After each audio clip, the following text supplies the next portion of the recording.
What's the difference between barely and hardly? So with barely, let's say you have a cup of coffee and your cup is half full. You barely have half a cup. So barely is the threshold is reached, or it can be slightly higher. You barely have half a cup. If you had a birthday yesterday and you turned 30 years old, you are barely 30 years old. If you have to take a test, and let's say to pass this test, you need an 80, and you got an 80 or an 81, you barely passed. If you have to pay rent, and your rent is $1,000, and you have $1,005 in your account, you can barely make rent. So with barely, you have enough, but only just. Hardly means almost not. It's a negation. You're focusing on the negative. I would hardly call that progress. Means that doesn't count as progress. That's not real progress. That's hardly surprising, not surprising. I hardly believe that's true. I don't believe you. This is hardly the place to argue, not the place. So if you're saying that you have enough, but only just, it's barely. If you're saying not really,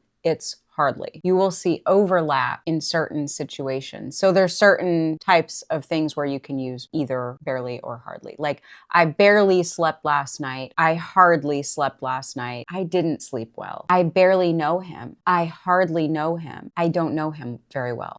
I can barely hear you. I can hardly hear you. Same meaning. I can't hear you well. By the way, you cannot say, it's hardly for me to speak English, or it's hardly for me to hear you. Hardly does not mean hard, and it's not an adjective. So if you mean something is difficult, use hard, not hardly. It's hard for me to hear you. You could, however, say, I can hardly hear you.